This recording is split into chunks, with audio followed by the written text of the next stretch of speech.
Dzień dobry, witam wszystkich bardzo serdecznie w filmie z nowego tygodnia. Ogólnie rzecz biorąc, ten nowy tydzień jest tygodniem, który bardzo rzadko się w ogóle zdarza w GTA Online. Mógłbym powiedzieć, że to chyba, nawet nie wiem, czy to nie jest pierwszy raz w historii, chociaż czy to można też tak nazwać. Jeżeli pamiętacie, być może coś takiego było w 2020 roku, jak letnia aktualizacja do GTA Online, wtedy dostaliśmy wszystko z tej aktualizacji. I w tym tygodniu dostajemy właśnie dokładnie to samo, dostajemy praktycznie już wszystko, co jest w tym DLC. Faktycznie mówię właśnie, bo jest jedna rzecz, która jeszcze brakuje, czyli tam właśnie misji na temat tych właśnie mężczyzn, willi, pana Fabera.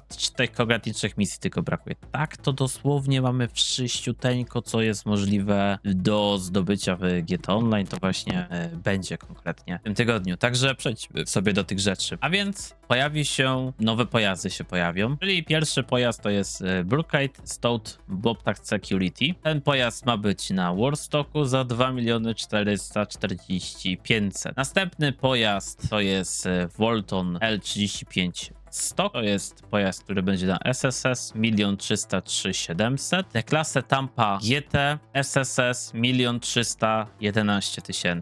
Minimus jest to pojazd, który też jest na SSS 1 417 000. Grotti Cheetah Classic, Legendary Motorsports 1 450 500. Overlord Suzume wcześniej był tylko dla GTA Plusa, już bardzo szybko trafia dla osób, które go nie mają. Legendary Motorsports 3 74 500. I to są w zasadzie wszystkie nowe pojazdy. Wszystkie 6 pojazdów, jakie były dostępne, znaczy do nas jeszcze czekały, już się pojawiły. Tak po prostu wszystko wrzucili. Od razu wszystkie pojazdy, jakie były. Wraz jeszcze z tym mamy jedną tutaj rzecz. Mianowicie tutaj Artur pokazał. Chodzi o to, że grupa Zex oraz Bobcat będą miały swoją taką nową misję. Szukają po prostu kogoś, kto będzie mógł wozić gotówkę. Tak krótko to tak mogę nazwać. Te misje generalnie polegają na tym samym co Quick Farm, także no to nie jest nic takiego wielkiego. Jedyne tylko, co może się różnić w tym wszystkim, to sposób, jaki będziemy, powiedzmy, rozliczeni, ponieważ tutaj on na filmie pokazał, że za taką misję dostarczenia hajsu dostaniemy 17 500 z tego tutaj, co pamiętam, jakoś tak to było. Może będzie więcej, może mniej, ale no sam content polega w skrócie na tym, że musimy zawieźć hajs do jakiegoś punktu. Jak to już wyjdzie, to oczywiście wam pokażę, zrobię filmik, czyli jutro. Jak wyjdzie, to już będzie na piątek ogarnięta sytuacja. Jednakże w tym momencie dosłownie wprowadzają wszystko, co jest w tym DLC dostępne. No, ja mam pewnego swego rodzaju teorię, czemu tak może być, ale przejdziemy sobie do tego w, myślę, że jakimś innym odcinku. Tutaj skupmy się tylko i wyłącznie na nowościach w tym tygodniu. Ogólnie czym się różni ten grupa z od Bobcatu, to w sumie niczym, poza tym, że pewno inny strój się tylko dostanie, ale to jest dosłownie to samo, także możemy przejść sobie dalej. A więc zniżki 40%. Dinka Jester Classic, Legendary Motorsports, Legacy Torero, Legendary Motorsports, Pister 811, Legendary Motorsports, Linka Kangio SJ SSS, D-klasy Tahoma Coupe SSS, Wagner, w ogóle kiedyś Wagnerem bardzo często jeździłem, też był używany u mnie poza wcześniej przed opresorem jeszcze jak był, to jeszcze używam Buzzarda, bardzo często nim jeździłem, fajny pojazd. Legendary Motorsports, Ubermacht Richen Herd SSS, Comet S2 Cabrio, Legendary Motorsports, Benefactor SM722, Legendary Motorsports, Cyrus, Legendary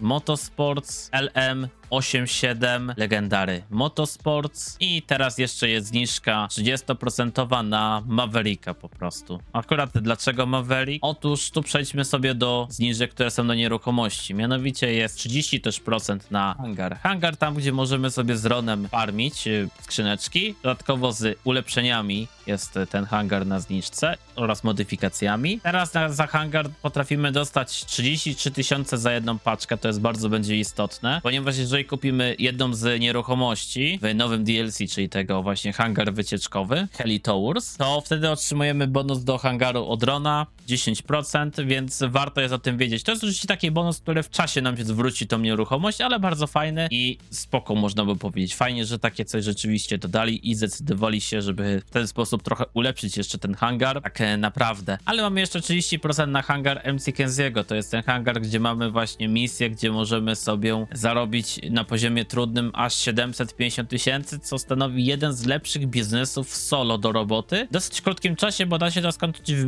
mniej niż godzinę, więc to też jest bardzo dobry biznes, jeżeli chcemy zaczynać gdzieś jakoś zarabiać hajs już taki porządny. To ważne samemu, co chcę podkreślić, bo za pierwszym razem jest poziom normalny, ale potem już jest poziom trudny, więc warto jest też o tym sobie wiedzieć. Kolejną rzeczą, która jest bardzo istotna, to jest oczywiście złomowisko. Mamy Omnisa EGT, to jest cargo ship, czyli statek towarowy. Podium Robbery to jest Grotti GT500, czyli kasyno, i Gangbomber, czyli komisariat policji, Anis Euros. Muszę tutaj akurat przyznać, że bardzo dużo jest w tym DLC, w tym tygodniu bardzo dużo jest rzeczy do zgarnięcia i to serio. Wow, ja się sam nie spodziewałem tego. To jeszcze nie koniec, wyobraźcie sobie. Mamy jeszcze taki bonus, że Rooster McCrow gwarantuje, że zdobędziemy 2 skrzynie. Rooster McCrow jest oczywiście w hangarze od drona. Płacimy mu 25 000 i on wtedy załatwia nam 1 albo 2 skrzyneczki. No tutaj daje nam w 48 minut. No i tutaj akurat jest gwarancja, że będą zawsze 2. No jest 33 000 za jedną, jeżeli kupiliśmy właśnie ten hangar Heli Towers dodatkowy, no to będzie się to opłacało. Przynajmniej mamy zawsze 66 000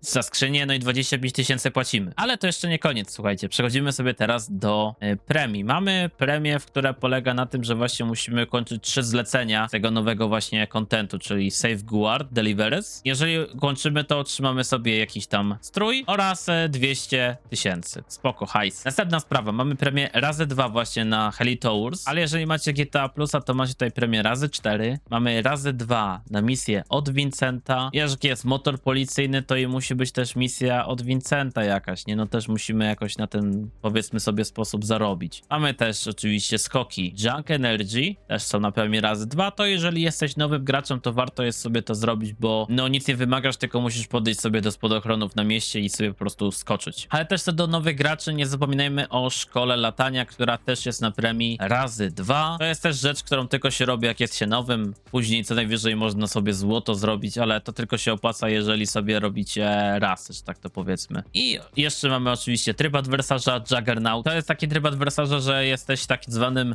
dużym, opancerzonym ziomkiem z miniganem. To jest w sumie tyle, na tym polega ten tryb. No i muszą ciebie, powiedzmy, że rozwalić właśnie inni ludzie, na przykład granatem, albo po prostu z broni. Po prostu masz bardzo dużo zdrowia. No i to jest praktycznie cały już tydzień. Mogę wam szczerze powiedzieć, że ja mogę naprawdę powiedzieć, nie spodziewałem się, że aż tak dobry tydzień może być, bo to nie jest tragiczny tydzień, tak szczerze mówiąc. Nie jest to zły tydzień. Na pewno Heli Towers sobie sprawdzimy, jak dużo idzie zarobić w godzinę na tym. Ogólnie naprawdę tydzień jest petardą, tak to można byłoby nazwać. Po prostu top tydzień, jaki może tak naprawdę być w tym GTA Online. No lepszego tak naprawdę już nie mogli zrobić, nie wiem, dodając tylko jeszcze co najwyżej jakąś premię na Cayo Perico mogliby to ulepszyć, ale bardzo dużo rzeczy jest do zrobienia w tej grze. Serio.